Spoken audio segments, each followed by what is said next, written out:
Privileged to have two guests with us up here. Both are State Sports Writers of the Year. From Ohio, representing Bengals.com, we have Geoff Hobson. In his past year, he has achieved something that Bengals.com never was able to do, write about a Bengals playoff win, and in fact, make it all the way to the Super Bowl.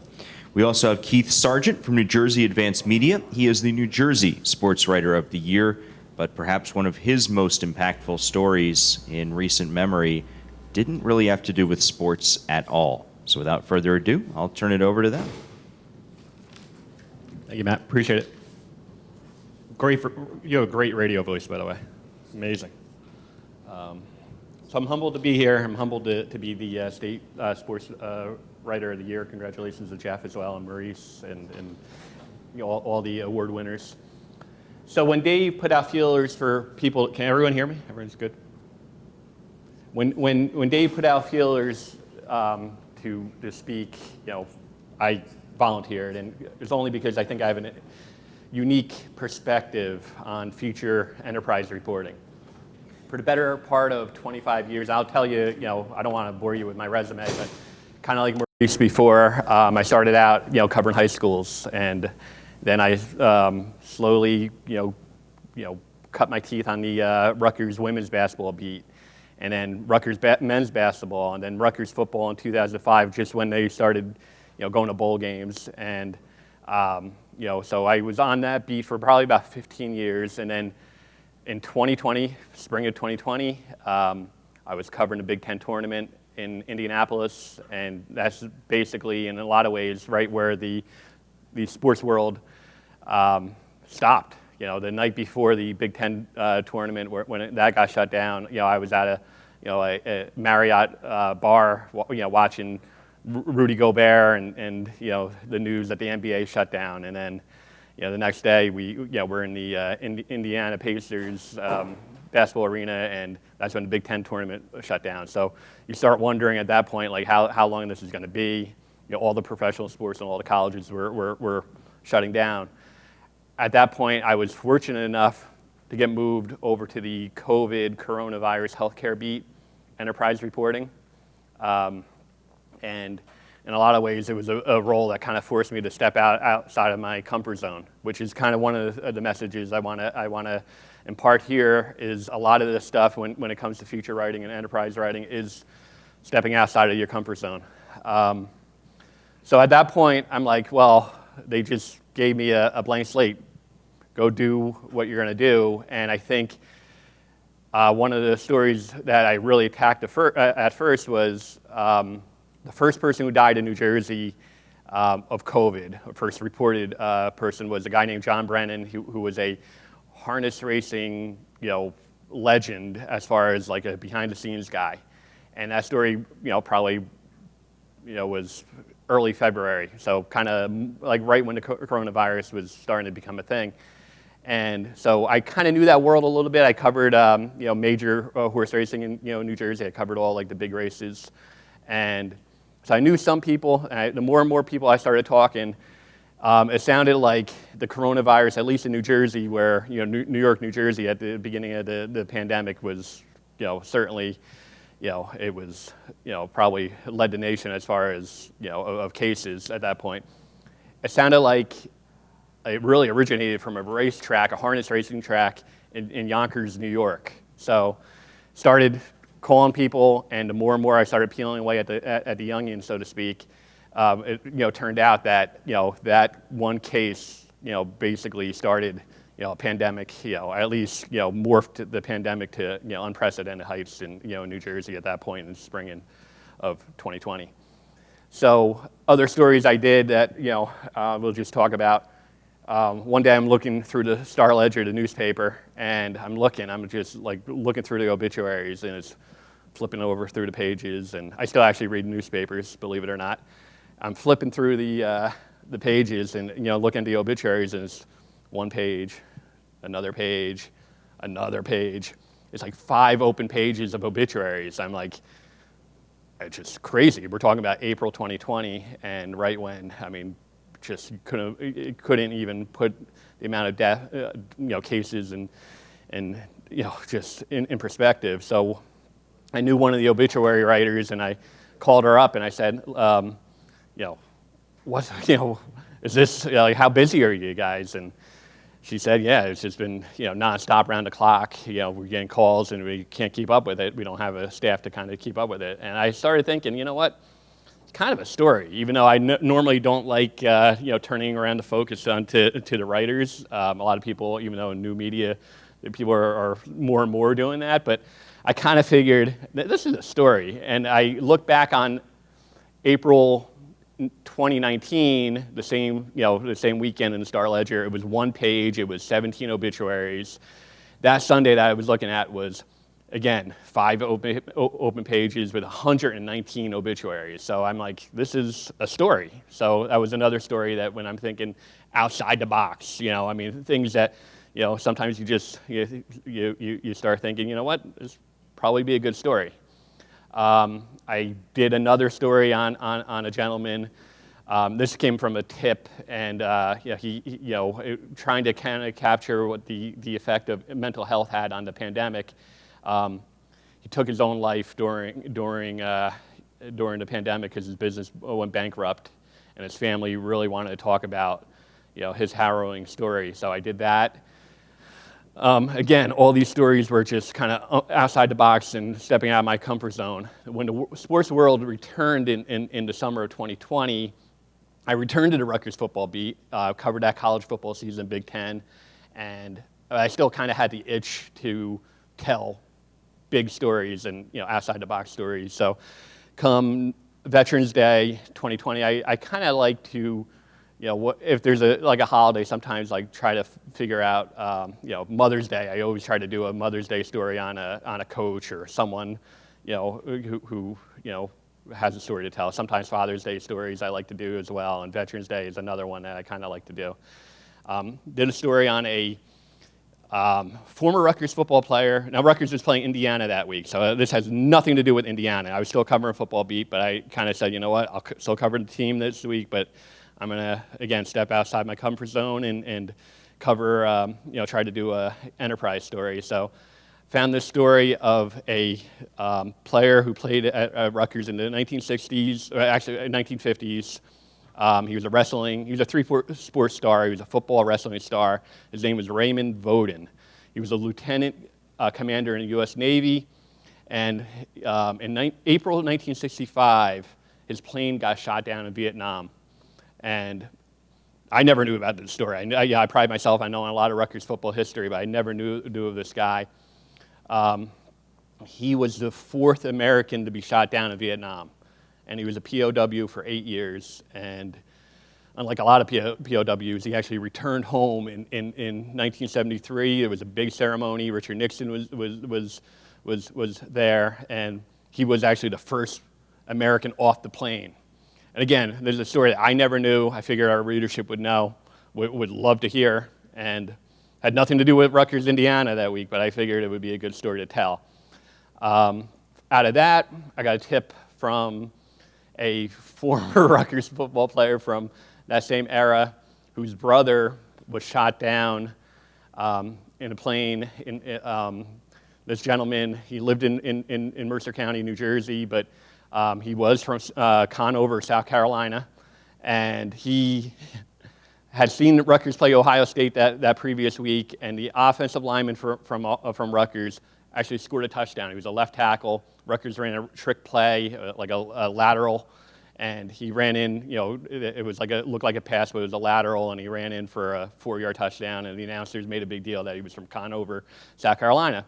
So this gentleman whose brother had played at Rutgers, he played at Rutgers as well. Wasn't as big of a player, but he was taken aback by the fact that he was from Conover, South Carolina, and they were from too. Their family was from Conover. He wrote Raekwon O'Neal, he was the offensive lineman, a letter, and then he emailed me to let me know that he was inspired by the Raymond Voden story, and he wanted. I don't think he was looking for a story. He just wanted to let me know. So, but obviously, I wanted to write a story on it. And again, you see where this is going because it started to make me think about my own personal experiences. My father was a Vietnam veteran who passed away in 2005. 6 days after my first daughter was born.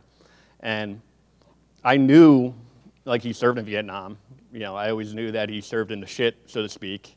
But I never knew anything else. I mean, I knew he had 2 Purple Hearts. That's basically the extent of it. But he never talked about it. And a lot of Vietnam veterans, I think, you know, similar stories. They don't like to talk about their Vietnam War experiences. So I never knew. He passed away in 2005 before I could really, you know, as a journalist, you know, put on my reporter cap to ask him.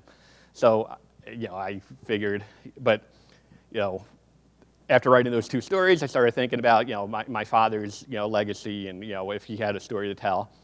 And, you know, it just so happened that my aunt, you know, passed away a few years earlier. My uncle gave me a box of, you know, letters and photos from that era that I never really even opened the lid on because life got in the way.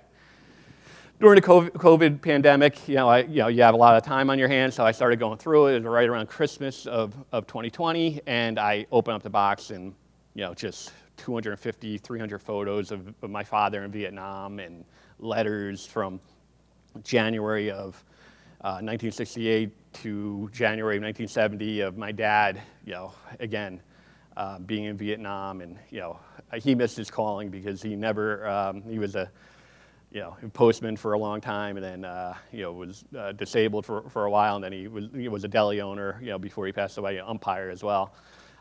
But he could have been a journalist because he was an amazing writer, and all these letters made him come to life. So I started reading them, and obviously, you know, just was taken aback by it. I looked at some of the photos, and again, he would have made any photographer, you know, in a newspaper jealous because all these photos were ID'd with, like, the people who he served with. And in a lot of cases, their hometowns were. So again, we're talking about 2020. You know, in this day of age, you know, unfortunate, you can, you know, there's a lot of tools that, you know, at your disposal. You're able to kind of, you know, punch in the internet and find people. So I started typing in some of these names and to see, you know, in their towns and their states to see if I could find anyone. And, you know, I probably reached out to probably a half dozen people who were in these photos and sent them a letter. And my only inspiration, you know, my only motive was to, you know, you could have those photos because these photos belong to you as much as, you know, they belong to my dad who's no longer here. No one returned my message. I called a couple people and no one, you know, called me back. So figured that was it. Flash forward to April, you know, right around Easter 2021. I'm outside mowing my lawn. I'm, you know, in my backyard. And a phone number, I think it was an unrecognizable phone number from Michigan, comes across my cell phone. And it was a gentleman named Nick Martinez. And at this point, you know, anyone wants to Google the story is called "My Father Was a War Hero and I Never Knew." And so Nick Martinez called me up and said that, you know, you left a voicemail on my home message, which I never check. I only use my cell phone. And my wife was clearing the voicemail, and she stumbled upon it, and he couldn't believe it. He said, "Your father, Bill, was my best friend in Vietnam." And meanwhile, if you could just, you know, see the picture of me, you know, in shorts and, like, sweaty from mowing my lawn, I'm, like, just kind of taken aback by it, right? So I let him talk, and he kept on going. And you know, during the first 2 minutes of the conversation, he said, you know, he wouldn't be here if it wasn't for my dad. And then he kept on going about, you know, a couple other things. But at that point, you know, I put my reporter cap on, and I went and made a beeline into this little office that I carved out and looked for my tape recorder, and I put the phone on speaker and just let him talk again. He kept on talking, and then I finally got a question in edgewise, and I said, "You mentioned that you wouldn't be here if it wasn't for my dad. What do you mean by that?" And he said, "My dad, that he was shot in the stomach in December 1968, and my dad was the one who ran 100 yards, dragged him to safety, cleared, with his, machine gun, and waited for the chopper to show up, held his hand the whole time, and carried him to the chopper." So again, I get emotional even talking about it. I've told this story many times. I've written the story, but I couldn't believe it. So we talked probably for about a half hour, and at that point, I introduced, I went back to the start, and I told him what I did for a living. I'm a writer and a journalist, and I would love to tell this story, but I had no forum. At that point, I'm still a sports writer, right? So I called my editor, and I said, listen, I got this, and I don't even know what to do with it. I'm going to transcribe it, but I don't know, I don't even know if we have the right forum. And my editor kicked me in the ass and said, are you kidding me? Write it. Write the hell out of that story. So about a month later, I went to Ann Arbor, Michigan. I met with the man who my father saved in Vietnam, and it was, interviewed him probably for 2 days, and he was as courageous as any person I've ever spoken with, because again, my father had never spoken about Vietnam. He buried it, in a lot of ways. So, then I transcribed that interview, and I probably took me about 3 months. It was a story I was very uncomfortable telling, because I had to write first person. I couldn't just tell the story of Nick and my dad without weaving in the fact that where the story started and who I was and my relationship with my dad, which was kind of complicated, which I won't bore you here, but you can read the story. So he. Again, we're talking about outside the box and taking chances, because again, I've been a beat reporter for a long time, and in a lot of ways, you don't write. I don't even remember if I ever wrote first person before to that point. So, but my editor, I give him a lot of credit, because he was the one who kind of pushed me. You think outside the box, and you think about great stories, and this whole story of getting in touch and getting reacquainted and knowing my past with my dad started from wanting to do a Veterans Day story and telling the story of Raymond Voden, and from that kind of led me to finding out about my dad and an inspirational journey. One other story came out of that. So the story was supposed to run in September of 2021, right before Labor Day, right before Rutgers football game, their home opener. And that Friday, there was a major storm in New Jersey, forced the cancellation of the Rutgers football home opener. So that was a pretty big story in New Jersey. And my editor emails me at 5 a.m. That Saturday, the day of the home opener, and said, do you want to hold this story? Because the only story that people are talking about is is the storm, is going to get buried, is going to get lost. I said, let's hold it. Because of that, I was able to actually look back on some of the photos, because we were going to run a lot of the photos that my dad had sent my sister during that time. And I started looking at some of the photos, and there was one man, his name was Elzo Berry from Tennessee. Elzo Berry was in probably about half dozen of these photos. I said, you know what? I think I reached out to him back in the day, but I think maybe I'll make another run at him. Did a public record search. We have a good librarian in our newspaper who's really good at researching, and she was able to get his contact information. And I call him up, and he actually picked up the phone. His wife picked up the phone and gave me him. And right away, right as soon as I introduced myself, mentioned the last name, he said the same thing, that my dad was his best friend in Vietnam. So. It was he just went off for probably about 2 minutes and said, I'll tell you how close we were. He said, your great-grandmother, his grandmother, sent him a birthday card in May of '69, probably about a month before he left, and there were a couple dollar bills in there. And before he left like probably about a month before I did. He said he ripped the $2 bills in half and said, if we ever see each other again, we're going to connect these dollar bills. So he said, I still have these dollar bills, and I would love to mail them to you. I've saved them for 50 years. I put them in a Bible, and I would love to mail them to you. So I was just, again, you talk about like just things that you never knew existed in your life, that he probably would have died, and it would have been buried with him. So the fact that, again, going back to my original point, thinking outside the box and taking chances and trying to be as creative as as you possibly can as a journalist, all this stemmed from wanting to be creative on for a story that really probably got 2,000 page views. The Raymond Voden Vietnam POW story, it was way better than. But again, everyone's focused on Rutgers, Indiana. It had nothing to do with Rutgers' quarterback situation that week.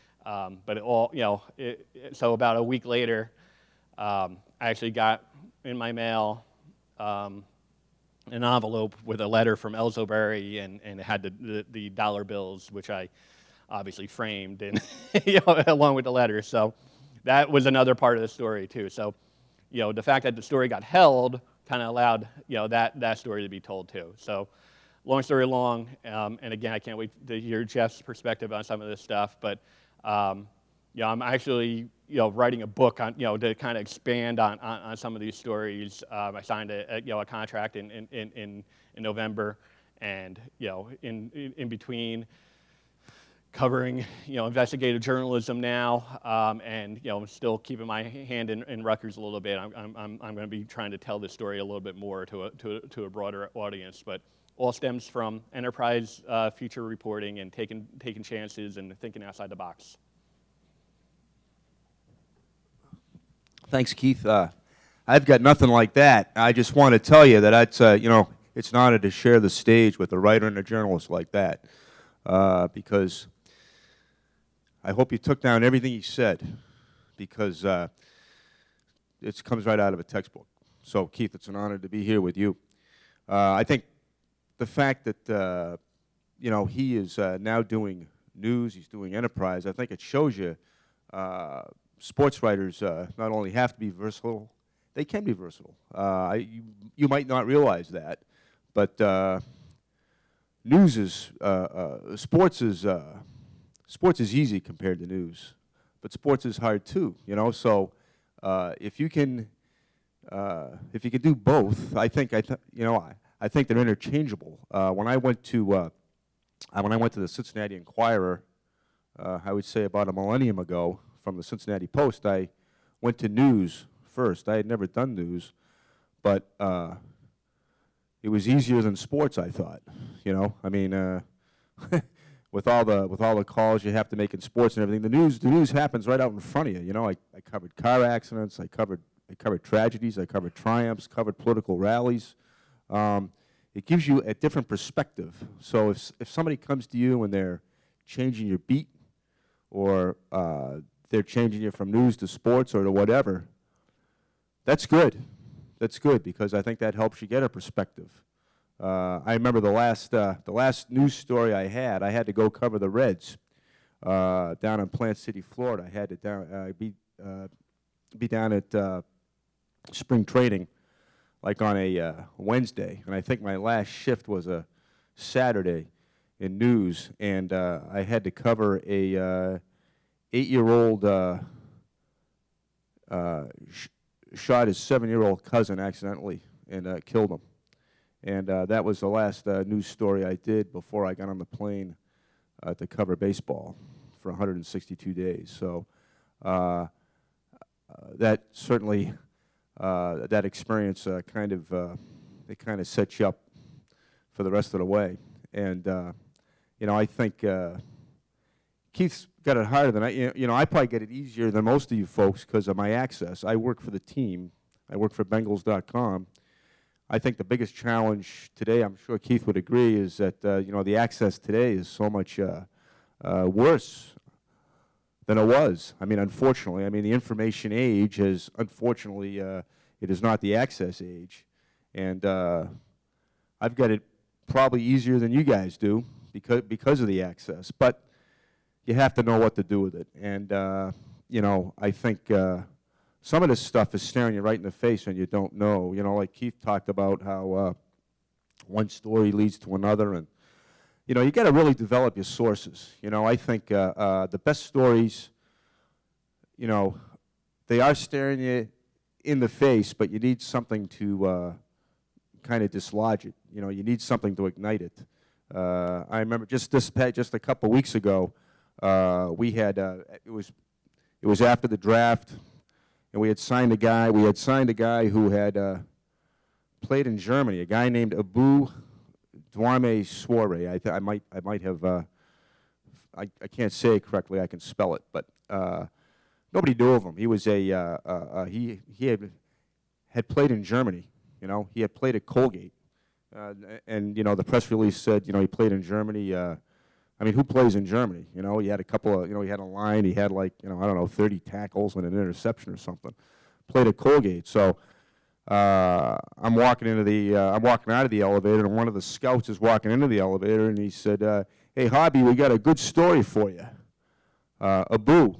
I said, "Yeah, what do you got?" And he said something about his father was in the war, and that's all. So I was left. So I hunted down Abu, and he was, his unbelievable story. His, his mother had come over. From Sierra Leone. It was he never knew his father. His father was killed in the war when he was 3 months old. She got him over here. He was separated from his brother for 9 years. Went to play at Colgate. Great player at Colgate, but who knows what's going on at Colgate? Unfortunately, it's under the radar. And then COVID hit, so he couldn't. He had no pro day. He had no tryout. He didn't get drafted. He was. He ended up working at Domino's. He was a server. He's from Columbus, Ohio, and he got a break. And I'm not going to go into the long story. If you want to Google it, please do. May 20th, 2022, Bengals.com. But it was it was a pretty well-read story. I mean, this guy. My lead was pretty obvious. He said he had he was delivering pizzas the day of the Super Bowl, and he was crying because he couldn't watch the Super Bowl, and because he thought he could still play, And so he told me, as he was going around in the car, he was kind of crying, delivering those pizzas, and then 3 months later, he's in the locker room of one of those teams that played in that Super Bowl. So. That just came from the guy in the elevator saying, "Hey, Hobby, we got a good story for you." Unfortunately, he didn't write it for me. I had to work it, but that was one of my sources came through for me. I remember. I think one of the better stories I wrote, 2014. You folks may have remembered we had a defensive lineman named Devon Still, whose daughter Leah had cancer, and the league really rallied around him and the team. And every time I went in the locker room, his locker was like it was smashed with all this stuff for Leah. It was all sorts of stuff in there. And so finally, I said to him that I guess it was Thursday night they were honoring Leah, who's doing well, by the way. Now this was 2014. My God, it's 8 years ago, but she's doing well. She beat cancer, but this was when. She was still pretty sick. We had a Thursday night game with Cleveland. I think Andy Dalton had a 2.0 quarterback rate. That's what I remember for. I remember that for Leah, and Andy throwing a two-hitter. We got beat, obviously.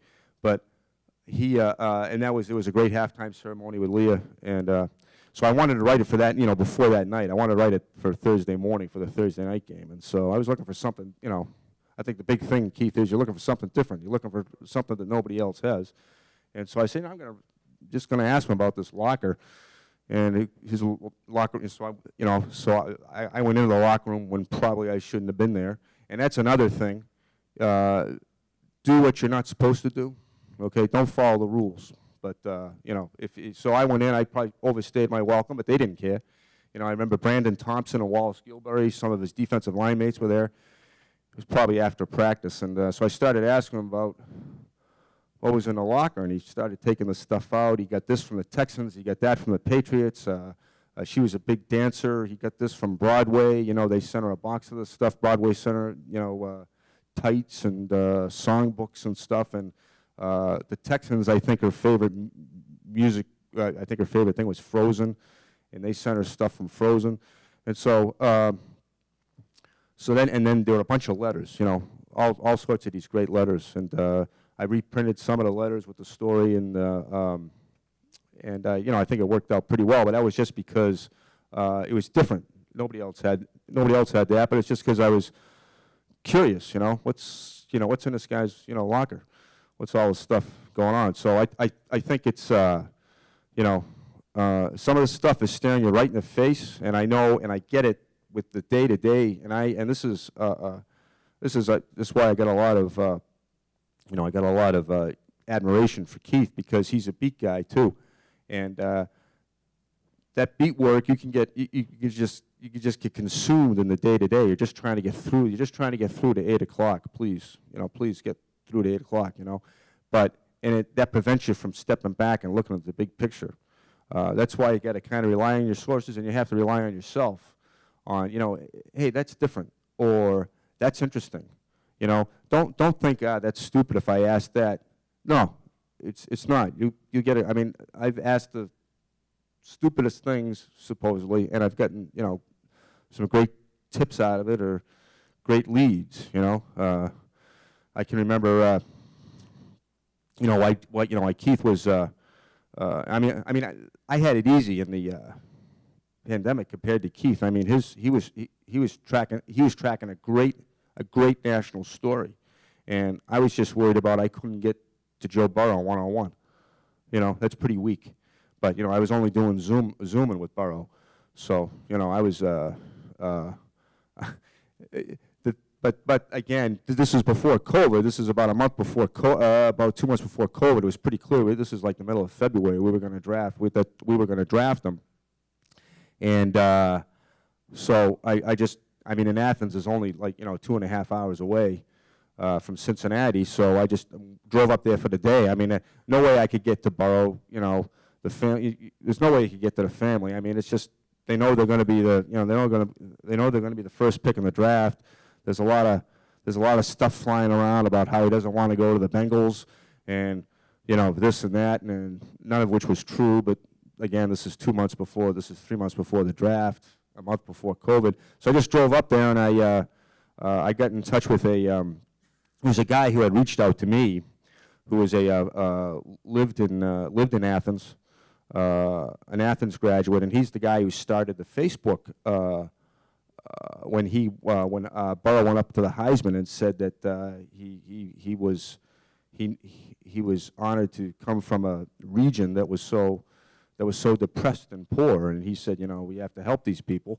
You know, people are hungry up in you know, up in Appalachia, and that spawned this huge. I mean, it was a great surge of donations. So I got in touch with the guy who started that, and I drove up there, and he drove me around Athens, and took me down to the food bank, and which was that was what Joe mentioned in the 30-second clip of his speech, was, you know, hunger.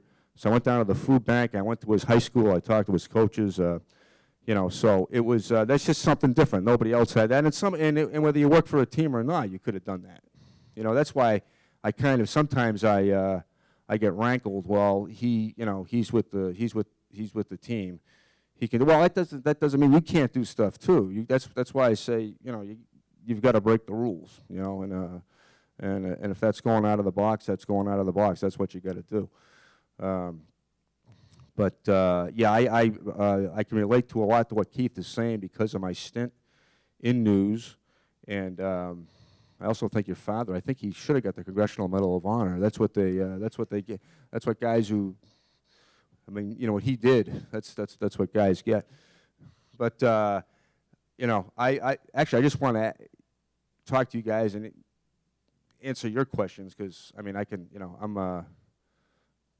I mean, if you got any questions, it's I guess, what do they tell you nowadays? They tell you Google it, right?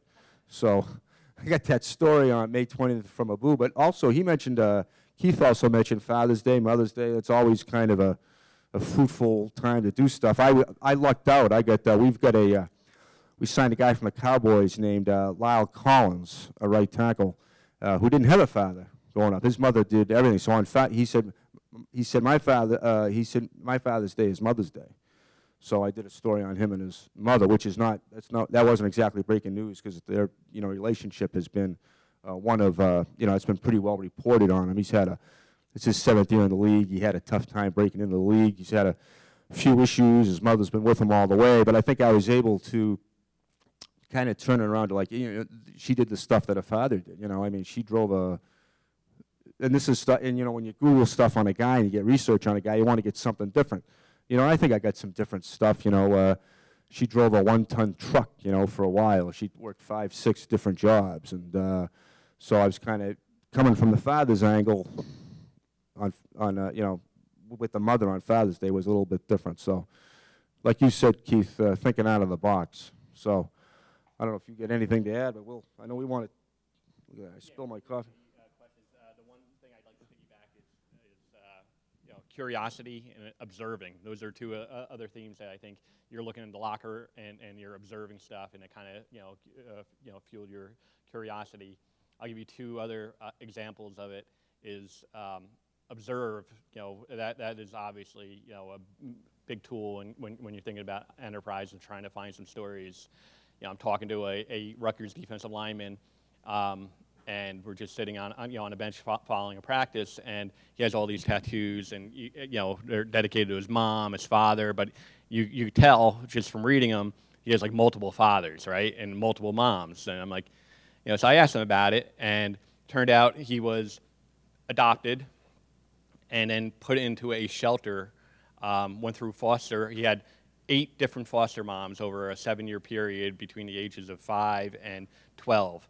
His birth mom, you know, had a drug issue, and the, you know, DYFS came in one night and took him and his family away. He was removed from his brothers and sisters. So I'm like listening, I'm like unbelievably mesmerized by it. I told the story. His name is Kevin Wilkins, and it all stemmed from looking at the tattoos and being, you know, curious about it, right? Another story from this past year was, you know, going through the Rutgers football tunnel, which we walk through all the time, going from the, you know, press conferences post-game back up to the press box after the game. There was one plaque dedicated to someone.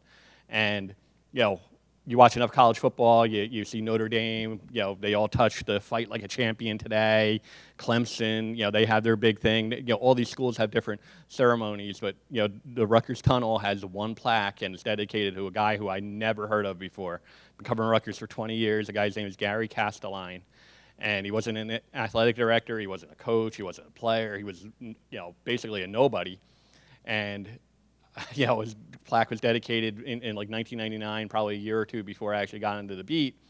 And I just, you know, was curious about it. Like, who is this guy, right? I mean, you know, and, you know, so I find his you know, his widowed wife, and I find one of his daughters, and it turns out the guy, you know, had a lot to do with the original stadium expansion back in like '94. He was like a behind-the-scenes guy, died of cancer at a very early age, and, you know, at the time, the AD, you know, was, you know, so upset by it, they put a plaque there, and 30 years later, no one knows who the guy is, and, you know, so I wrote this story, and, you know, it's just, again, curiosity, observing, walking out of the tunnel, and a lot of people, you know, said, wow, that was, you know, everyone on the beat at least was jealous, because they're like, they walk by the plaque every day too, and it was a great story to tell. So observing, being curious are 2 of the other things, but, you know, we'll open it up to the floor. Yeah, something I want to clarify too. Don't break the rules. I'm not saying to break the rules. What I meant, you know, I mean, if the PR guy tells you can't do something, you can't do something. I get that. But I'm just saying, you know, well, then get phone numbers. You know, get phone numbers. Get, you know, whatever. Because, and I think you need that a lot more than you know, than Keith and I did probably all the years ago. Because now the mothers, family members. But yeah, so when I mean, don't break the, break the rules, I mean, I guess break convention. You know what I mean? There's different ways to get a story. I mean, I remember I had to do I wrote a column on Robert Parrish back when I was a columnist for the Portland paper in Maine, and Robert Parrish never talked to the press. So I just talked to everybody, you know, I talked to everybody else on the team, and I mean, you know, it's probably wasn't an earth-shattering thing, but just to, one of the things that still stuck out to me was Chris Ford was an assistant coach, and he said, you know, we play in the West Coast, and they still misspell his name. They were just saying what an underrated player Parrish was. You know, and I just remember talking to Ford about that, and that still sticks in my mind. You know, the guy the guy already had 2 rings, and they were still misspelling his names on the coast. So, but so when I say don't break the rule, break the rules. What I mean is break convention. I mean, if the PR guy tells you can't go in the locker room, you can't go in the locker room, or you can't go in the field. I get it, but I guess what I mean is break convention. Don't break rules. Yeah. You might have a story here on Jesse Bates. You know he played here at Wake Forest, right? Yeah. Oh, I believe me. Yeah, I know. Yeah, we understand he's in a contract situation with the Bengals, but he'll show up. He'll play. There's no question about that. Great player, great guy. That's another guy I went up to when he got drafted. I went up to Fort Wayne and spent some time with him and his family, I think. And no, I don't think it wasn't that time that I got with the family, but I got with him, and he took me around town and the high school and everything like that. Great kid. I mean, and we hope he comes back. We hope he signs a big deal. Big part of the, obviously a big part of the team. He was a big guy last year. There was a great debate about, should these guys even be having like OTAs in the spring or whatever, And Jesse, who was the players' representative at the time, he was a big factor in getting a lot of the guys, getting everybody in. I mean, I think the Bengals were one of the only teams to have perfect attendance. It was a big factor, they did what they did. I think they felt like there was a lot of bonding. Okay. Right. Yeah. Yeah. I think he'll. You know what though? But I think he had that all planned. He's a smart guy, and he looked at the safety class coming out because a lot of people like you, a lot of people saying, "Geez, he needs another year." But he looked at the safety class, and he saw that he wasn't thinking about his first contract. He was thinking about his second contract. I remember him driving me around in his he's got he likes cars. I forget one. He had like an 06. We were driving in something that was kind of old, but it was in good shape. And I remember him telling me that he had researched the safeties coming out. I mean, and that's why that's why he's one of the smartest players in the league.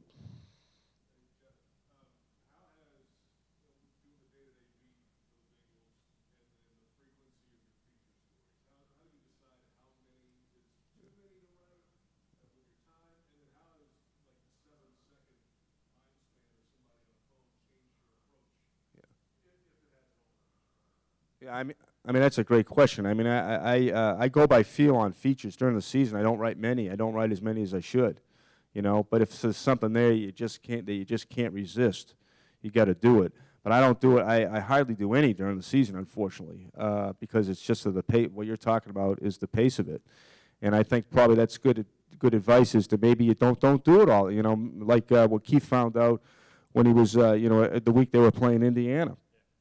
I mean, people can have a day off of, or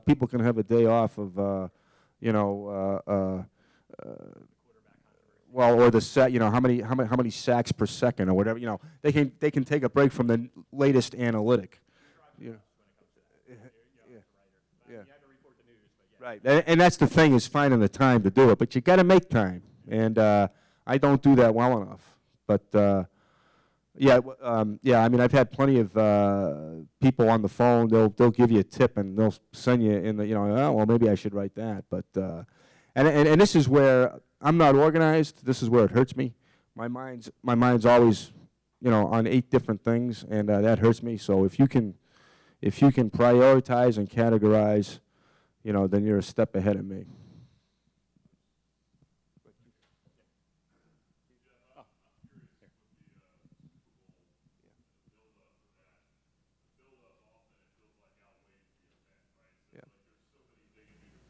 Oh.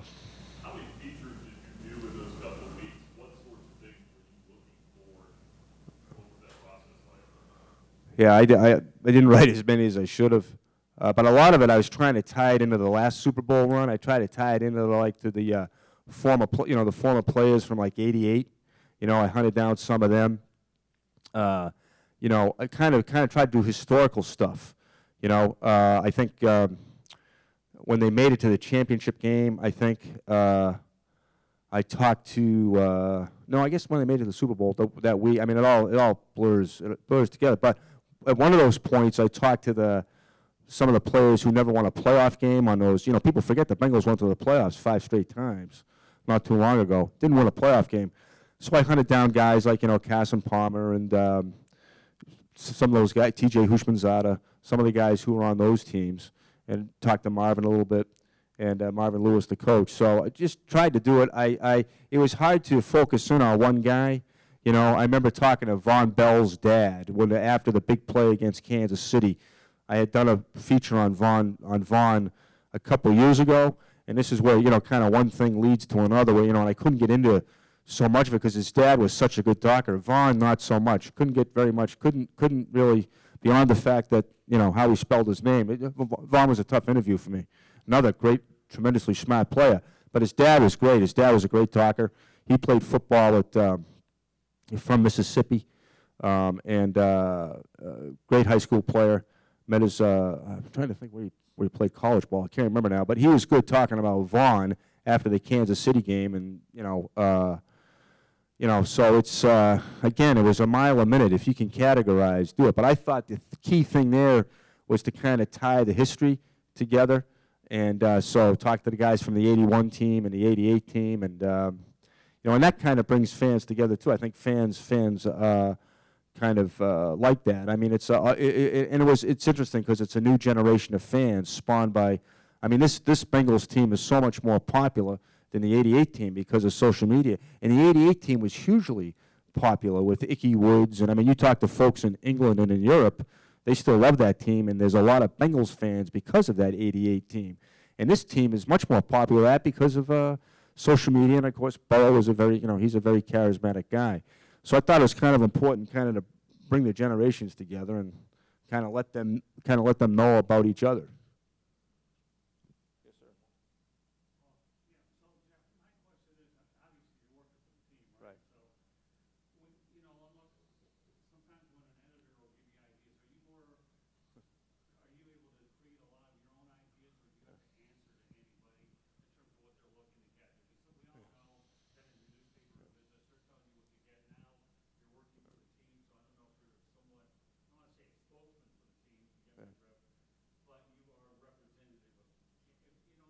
I mean, it's a great question. It's something that's evolved. Because when I first got the job back in 2000, Mike Brown said, "I want you to cover the team like you covered it at the Inquirer," and I did. And I think I do for the most part. But I think things have changed with Twitter and everything. And there's so many other people cover the team now. I mean, back in 2000, there was the Inquirer covered it, the Dayton paper covered it. A couple TV stations. Now it seems like every Wednesday, during practice, it's a Crusher media, and that's good. That's the age we're in. But it kind of affects me in the sense that, I've probably get a little bit more careful maybe than I was. I think I'm probably more mindful that I work for the team now than when I first started doing it. And I assign myself my stories. I'm kind of everything there as far as from a written content.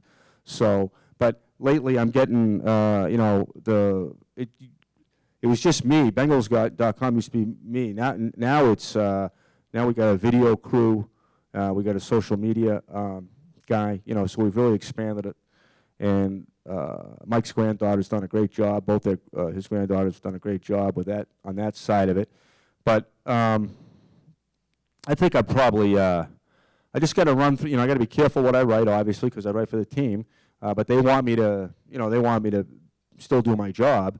So before I used to probably pretty much go with it. Now if I write something that might cause problems, I'll make sure I run it by people. And it's amazing, and you probably know this, Keith. I mean, you can have a comma nowadays. You can have a comma in a certain spot, and people are outraged. So I got to be more careful on that front to make sure that what I'm writing doesn't cause, the Cuban Missile Crisis. I mean, because that's what it is now, and I have to be careful. I joke. I say, I had a good story today. I didn't make Pro Football Talk, because if that's usually somebody's usually in trouble or something if they make Pro Football Talk. But I do have to be careful because I do write for the team, and the first thing they'll write is the team website said. When in actuality, I'm just a guy trying to get a story, So, but I know that I write for the team, so I my name's on it,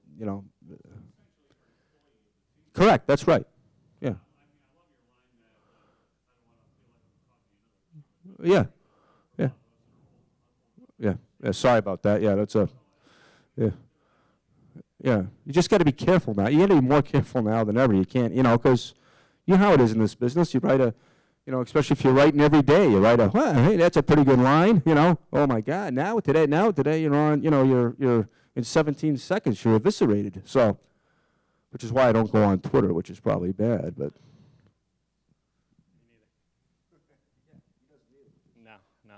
Just tweet out my stories. That's basically it. Never check your mentions. True.